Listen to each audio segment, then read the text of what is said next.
Assalamualaikum warahmatullahi wabarakatuh. Waalaikumsalam warahmatullahi wabarakatuh. Selamat pagi anak-anakku semuanya, siswa-siswi SPM Dallas yang sedang di rumah ya, karena ini hari libur ya Mbak Faya. Nah, bagaimana kabarnya kalian hari ini? Semoga kalian dan keluarga semuanya dalam keadaan sehat selalu dan dalam lindungan Allah Subhanahu wa taala ya. Amin. Amin.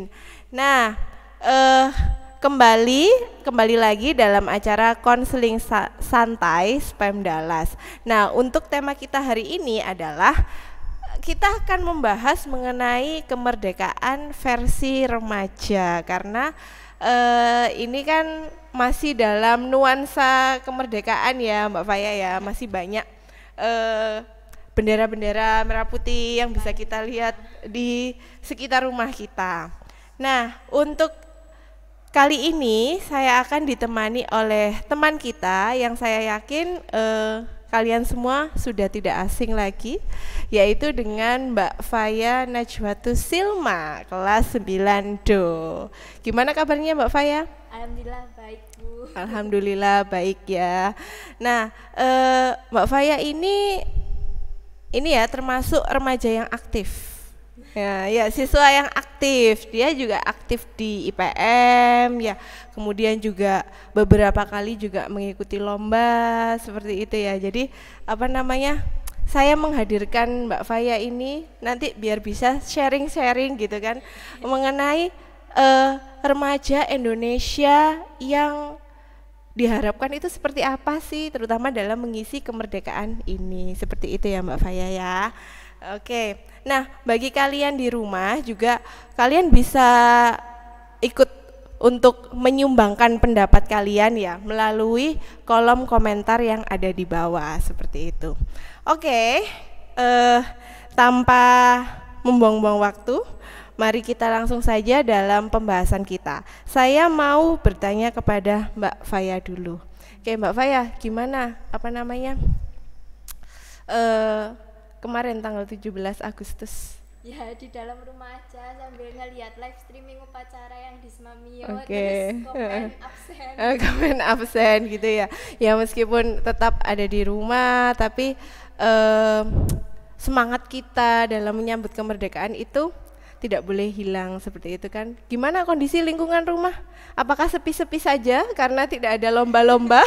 Kalau lomba memang di gang nggak ada, cuman masih ada kayak kerja bakti, terus ngecat paving. Oke, jadi masih semarak ya, nuansa 17 Agustusnya itu masih dapat. Sama di daerah rumah saya juga seperti itu. Bahkan ada RT itu yang gangnya itu dihias dengan lampu warna-warni, dibentuk seperti menara Eiffel seperti itu. Iya, jadi sangat ramai sekali gitu loh. Masyarakatnya itu sangat rukun, gotong royong, membuat supaya gimana ya, lingkungan kita ini menjadi indah, menjadi cantik, terutama dalam rangka menyambut kemerdekaan Indonesia. Nah, berbicara mengenai kemerdekaan, merdeka. Nah, kalau menurut Mbak Faya ini sebagai remaja, merdeka itu artinya kayak gimana sih?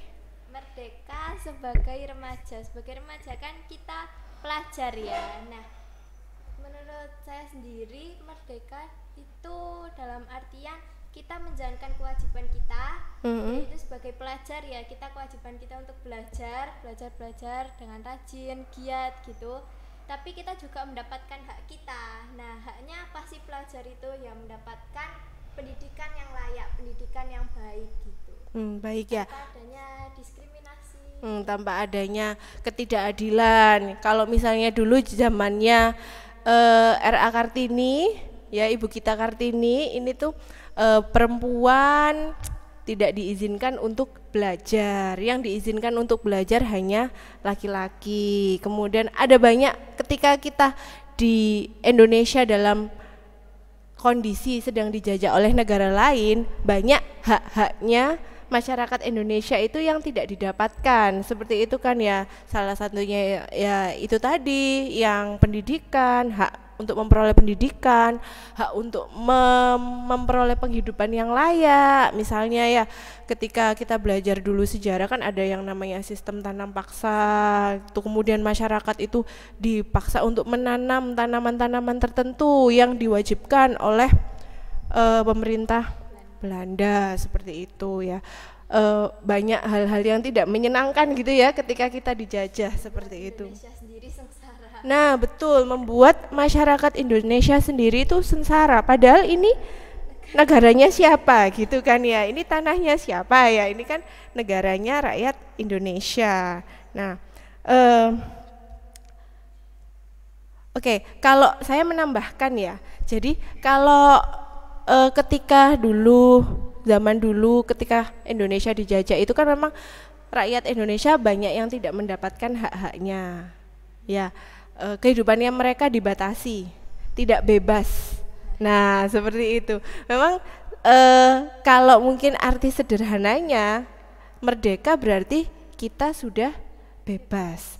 Nah cuman bebas ini kan sebenarnya kalau bisa diartikan positif ya bisa positif gitu ya, tapi kalau misalnya nanti pemaknaannya negatif itu juga bisa negatif. Nah kalau menurut Mbak Faya sendiri bebas itu yang seperti apa sih yang baik? Ya bebas dalam artian kita bebas menerima pendidikan tadi seperti yang saya bilang itu tadi, tapi kita tetap menjalani peraturan yang ada di sekitar kita, bukan berarti kita bebas terus nggak ngehirauin aturan-aturan gitu. Ya karena mungkin bebas itu juga kalau misalnya dalam negatif bisa diartikan sebagai ini ya, kayak bebas, tapi bukan berarti bebas itu sebebas-bebasnya tidak ada aturan seperti itu kan, karena dalam sebebas-bebasnya kita sebagai manusia, sebagai makhluk sosial, apa yang kita lakukan itu juga nanti bisa mempengaruhi orang lain gitu loh. Kalau misalnya hal yang kita lakukan misalnya negatif, itu secara tidak sadar itu juga bisa mempengaruhi orang lain. Misalnya perilaku seperti membuang sampah sembarangan, mungkin kita anggapnya ya nggak apa-apa ya, bebas, ini kan rumah-rumah saya gitu, saya membuangnya misalnya di halaman rumah saya gitu, tapi kita tidak menyangka bahwa itu masuk ke selokan. Nah misalnya kalau lama-lama menumpuk itu kan bisa mengakibatkan Bencana alam. iya betul sekali, bencana alam, yaitu berupa banjir. Atau misalnya kita di kelas sedang menunggu gurunya untuk datang ke kelas gitu. Ada beberapa teman yang sudah mulai menyiapkan bukunya, membaca, mau nanti gurunya ini mau menyampaikan materi apa seperti itu ya. Tapi ada beberapa teman mungkin yang menganggap bahwa wah masih ada waktu, kita ngobrol-ngobrol dulu. Nah ngobrolnya mereka rame sampai membuat rame, akhirnya teman-teman yang sedang berusaha untuk mempersiapkan diri mengikuti pelajaran itu jadi tidak fokus. Nah iya, jadi meskipun bebas tapi tetap harus bertanggung jawab, apalagi buat remaja ya, tanggung jawabnya itu bukan buat orang lain loh, tapi buat diri kita sendiri, karena kalian masa depannya masih panjang. Nah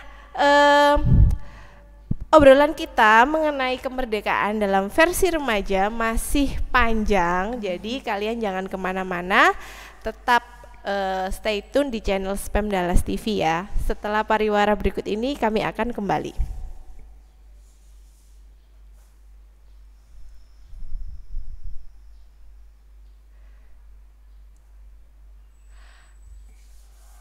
Oke, kembali lagi di channel Spam Dallas TV. Nah Mbak Faya, tadi kita sudah berbicara mengenai arti merdeka. Nah sekarang kalau menurut Faya, remaja yang merdeka itu yang seperti apa?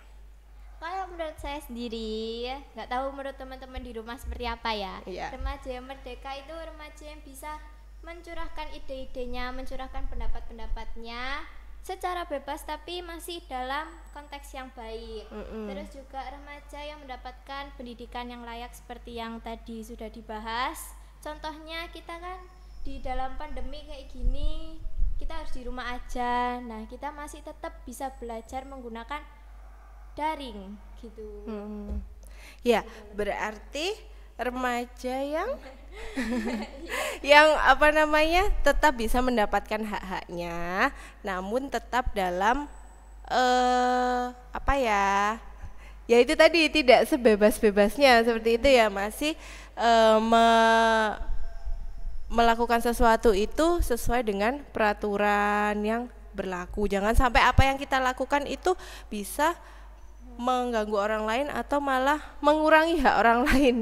Nah, terus juga remaja yang itu terhindar dari kenakalan remaja. Terus sekarang kan kayak banyak yang remaja yang merokok, terus minum minuman keras, narkotika, tawuran, pergaulan bebas. Nah, jangan sampai. Nah, ngomong-ngomong soal remaja yang ikut pergaulan bebas, ini sebenarnya kalau dalam fase perkembangannya itu kan memang pada saat remaja itu sudah mulai mengenal lingkungan luar gitu ya.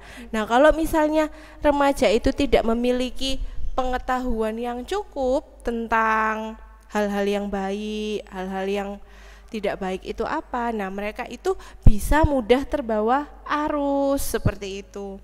Jadi kalau saya menambahkan, selain mereka yang bisa sekolah, kemudian melakukan sesuatu itu sesuai dengan peraturan, menghormati dan menghargai hak-hak orang lain, remaja yang merdeka itu juga mereka mampu memilih jalan hidupnya tanpa ada pengaruh atau tekanan gitu loh, karena ditekan orang lain gitu.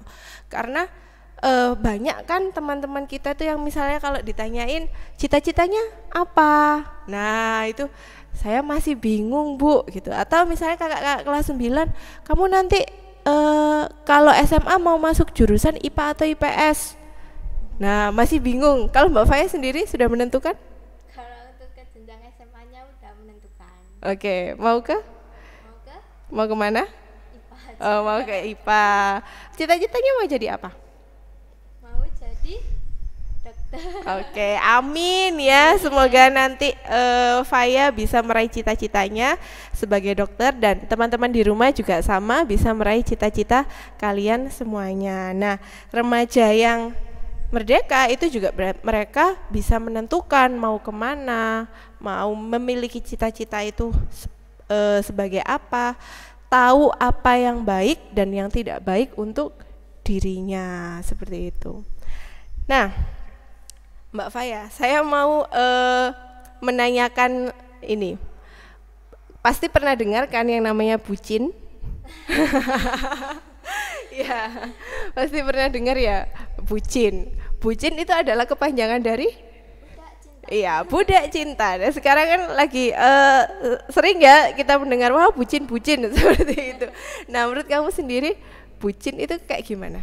Ya, bucin sendiri kan ada macam-macam. Kok misalnya kita bucin kepada Allah, bucin pada Allah kayak gimana ya, kita rajin beribadah ya tadi ya, itu dalam konteks yang masih baik. Terus bucin pada orang tua berarti kita cinta kepada orang tua kita sendiri, kayak membantu orang tua di rumah, terus menghormati orang tua. Nah, itu masih dalam konteks yang baik. Tapi kok misalnya bucin yang kata-kata yang beredar di luar sana yang ada artinya sendiri, nah itu menurut saya sendiri itu bukan suatu hal yang baik ya. Itu bisa membuat kita stuck di situ-situ aja, kayak kita nggak bisa maju buat ngelihat masa depan kita, ngeraih masa depan kita gitu. Ya, jadi dengan kata lain, kalau orang bucin yang negatif ya, maksudnya seperti yang di apa banyak yang beredar di luar sana itu adalah mereka-mereka yang berarti nggak merdeka, seperti itu ya. Ya, betul sekali. Apalagi iya, namanya aja budak gitu loh.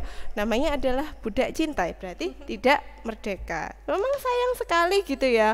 Kalau bucin ini kan memang identik dengan ini ya, pacaran ya. Ya, seperti itu ya. Nah, memang ada beberapa yang kita jumpai di luar bahwa orang itu menjalin hubungan dengan orang lain gitu ya, tapi hubungannya itu kayak mengekang gitu loh, nggak boleh begini, nggak boleh begitu, nanti kalau misalnya tidak nurut nanti diputusin dan sebagainya gitu. Ini kan berarti ya memang nggak merdeka gitu ya. Ya saya mikirnya juga Emangnya siapa? Kok ngatur-ngatur? Iya, gitu kan kok ngatur-ngatur.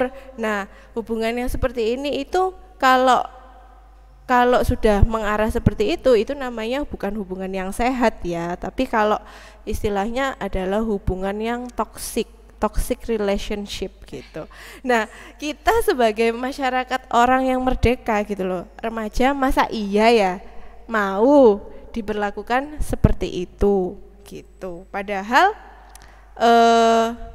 kita punya hak ya, hak untuk melakukan sesuatu yang memang baik untuk kita. Kalau misalnya orang tua yang memberikan saran jangan begini, jangan begitu gitu, mungkin masih bisa diterima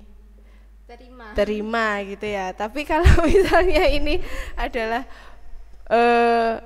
orang lain gitu ya, maksudnya yang suami juga bukan gitu ya, yang membayar sekolah kita juga bukan gitu ya, tapi masa ngatur-ngatur kita mau begini nggak boleh, mau begitu nggak boleh gitu. Sehingga kalau berbicara mengenai ini kita juga harus bisa menghargai diri kita sendiri seperti itu. Ini adalah bentuk mencintai diri sendiri atau self love. Nah, banyak mungkin beberapa masyarakat, orang-orang di luar sana yang kurang apa ya, kurang percaya diri dengan dirinya.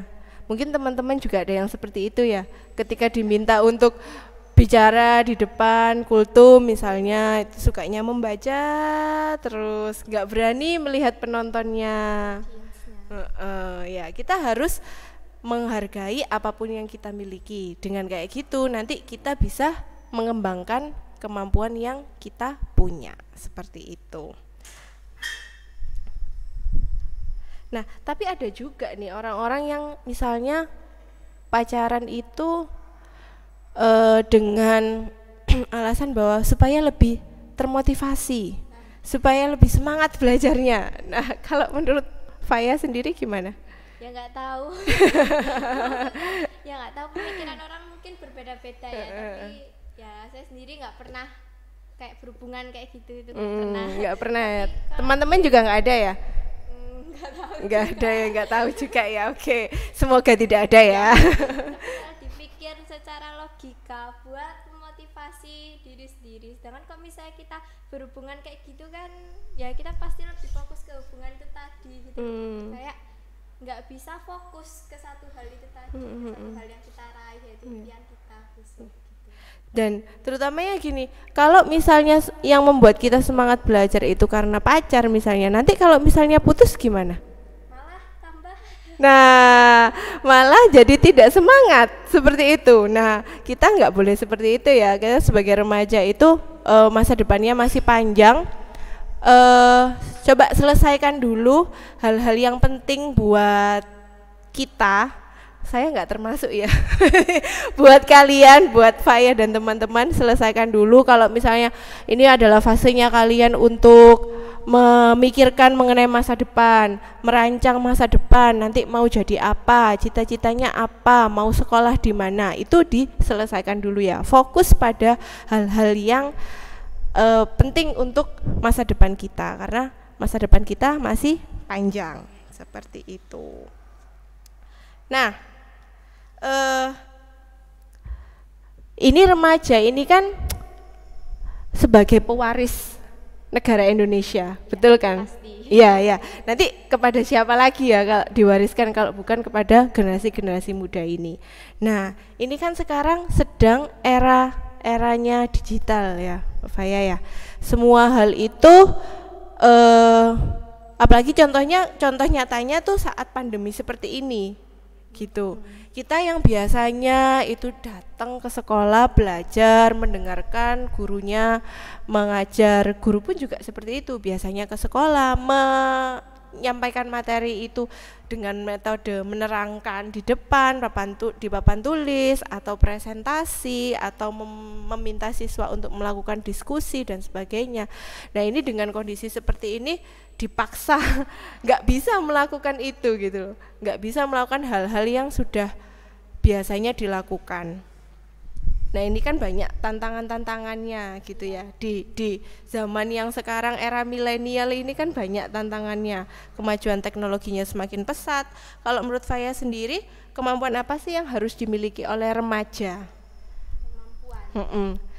Remaja zaman sekarang itu supaya bisa tetap berprestasi, supaya bisa bersaing dengan orang lain, ya istilahnya supaya tetap bisa sukses gitulah. Ya pastinya punya semangat atau tekad yang kuat buat meraih impian itu tadi. Jadi kalau misalnya kita nggak semangat, ya kita nggak bisa termotivasi oleh diri kita sendiri gitu. Terus juga jangan lupa belajar rajin, berdoa tetap disandingi dengan berdoa. Terus juga memiliki pemikiran yang positif, jangan negatif thinking terus gitu. Betul sekali ya. Yang pertama tadi punya semangat, punya daya juang, kemudian berpikir positif, dan satunya lagi apa? Ya itu tadi ya. Nah, berarti mau menambahkan ya dengan keadaan sekarang yang mana kita itu tidak bisa melakukan hal-hal yang biasanya kita lakukan, yang memang sudah rutin kita lakukan, sudah biasa kita lakukan, kita sudah tahu seperti apa cara melakukannya, tapi dengan kondisi yang kayak gini itu semuanya harus berubah. Otomatis kita harus bisa berpikir lebih kreatif. Nah ini adalah salah satu kemampuan yang memang sangat dibutuhkan. Ini saya merasa sekali ya ketika sekolah sama bekerja beda. Jadi ketika sekolah ya kita belajar, kita mengerjakan tugas-tugas apa yang diberikan oleh guru seperti itu. Tapi ketika kita bekerja itu ternyata banyak hal yang dulu saya belum pernah belajar, entah itu di sekolah, entah itu di perguruan tinggi seperti itu. Jadi saya dituntut untuk lebih kreatif. Nah misalnya kalau ada masalah apa, nah ini cara menyelesaikannya seperti apa, itu kan membutuhkan kemampuan untuk problem solving seperti itu ya, berpikir yang kreatif, inovatif, mengubah sesuatu yang sudah ada itu menjadi sesuatu yang lebih menarik seperti itu. Contohnya apa ya? Contohnya kayak gimana? Contohnya misalnya kayak Gojek ya, dulu itu Gojek itu kan ojek konvensional ya sebenarnya gitu ya. Terus pendirinya tuh melihat bahwa banyak waktu yang terbuang itu hanya menunggu penumpang. Padahal sebenarnya penumpang itu juga ada gitu loh. Cuman untuk sampai ke pangkalan ojek itu kan jauh. Nah, akhirnya dia dengan kemampuan IT akhirnya menciptakan aplikasi Gojek supaya di sini nanti antara pencari ojek dan yang apa nih?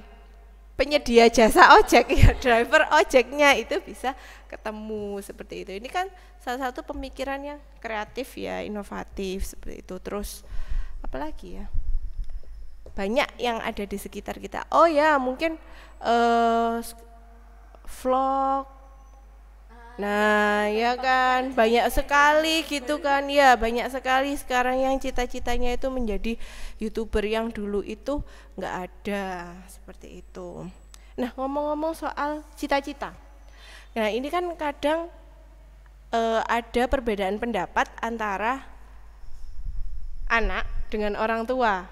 Nah kalau menurut kamu sendiri, misalnya nih kamu menjumpai nih ada teman kamu yang punya cita-cita A, tapi ternyata tidak disetujui sama orang tua. Nah kira-kira seperti apa? Ini kan apakah berarti anak ini tidak merdeka gitu, Fai? Karena tidak bisa memilih apa yang dia cita-citakan. Itu juga bingung ya gimana. Ya itu apa? Kita mau ngarahi itu cuma dihalangi oleh restu orang tua. Padahal restu juga penting ya. Kalau misalnya nggak direstui ya takutnya kita nanti gagal untuk mencapai itu tadi. Jadi yang pasti ya jangan lupa direstui dulu lah. Itu tadi ya, kok bisa dirayu-rayu gitu. Ya betul sekali ya. Jadi memang kalau misalnya orang tua melarang itu bukan berarti orang tua nggak peduli. Kan itu malah peduli. Iya itu karena malah peduli gitu loh, karena kita dengan pengetahuan kita, orang tua dengan pengetahuan dan pengalamannya. mereka hidup lebih lama dari kita dan mereka lebih banyak pengalaman dalam hidup. Mereka lebih apa ya, karena banyak pengalaman itu gitu, mungkin mereka bisa memberikan saran-saran atau melihat sesuatu yang kita belum pernah alami. Jadi sebenarnya penting sekali kalau misalnya ada teman-teman itu yang mengalami hal seperti itu, cita-citanya itu tidak direstui orang tua, itu penting sekali untuk melakukan komunikasi dengan orang tua. Karena sebenarnya nggak ada, orang tua itu hanya ingin anaknya itu bisa hidup dengan baik di masa depan. Jangan sampai salah memilih jalan terus akhirnya hidupnya nggak enak gitu. Orang tua kan hanya ingin itu kan sebenarnya. Nah, kalau misalnya memang kita punya cita-cita dan itu tidak dipahami oleh orang tua kita, itu penting untuk melakukan komunikasi, menjelaskan kepada orang tua apa yang kita tahu. Kalau misalnya kita memilih profesi ini nanti seperti apa bekerjanya, kita akan mendapatkan reward dalam bentuk apa, dan yang paling penting adalah pembuktian seperti itu. Kalau misalnya kita ingin menjadi pembuat komik, mungkin kalau di Indonesia kurang terlalu populer ya, beda kalau di Jepang seperti itu kan banyak. Nah, kita bisa merintis kalau misalnya memang dari SMP itu sudah tahu pengen jadi pembuat komik, ya diupayakan. Misalnya kamu ikut lomba-lomba komik, tunjukkan ke orang tua bahwa saya mampu, dari sini saya bisa mendapatkan reward dan sebagainya, seperti itu. Oke, pertanyaan terakhir Mbak Faya, menurut kamu sudah merdeka belum? Alhamdulillah. Alhamdulillah. Saya sudah merasa merdeka. Oke, dari mana kok bisa ngomong sudah merdeka? Ya karena ya saya masih bisa sekolah di 19, dapat pelajaran, dapat ilmu dengan yang layak. Terus juga alhamdulillah juga orang tua ngerestuin apa aja, mau jadi apa aja ya nggak apa-apa, yang penting kita mampu buat ngeraih itu tadi. Gitu ya. Ya, jadi alhamdulillah Mbak Faya ini sudah merasa merdeka, dia sudah bisa mendapatkan pendidikan sesuai dengan yang dia harapkan, dia bisa memilih cita-citanya yang dia inginkan dan orang tua itu juga merestui gitu ya. Semoga teman-teman di rumah juga merasa yang sama seperti Mbak Faya. Nah, demikian tadi diskusi kita mengenai kemerdekaan versi remaja. Semoga apa yang kita sampaikan tadi bermanfaat ya. Jadi intinya tadi adalah sebagai remaja kita itu bisa bebas tapi tetap bertanggung jawab seperti itu, dan jangan sampai melakukan sesuatu yang tidak baik, merugikan diri kita sendiri seperti itu ya. Jadilah remaja-remaja yang kreatif, inovatif, tahu apa yang baik dan buruk untuk dirinya, kemudian juga tidak mudah menyerah karena ini yang sangat penting sekali. Nah, demikian diskusi kita. Jangan lupa kalian bisa memberikan pendapat di kolom komentar. Semoga apa yang kami sampaikan tadi bermanfaat. Ya, sampai ketemu lagi di acara konseling santai minggu depan. Dan akhir kata, wassalamualaikum warahmatullahi wabarakatuh.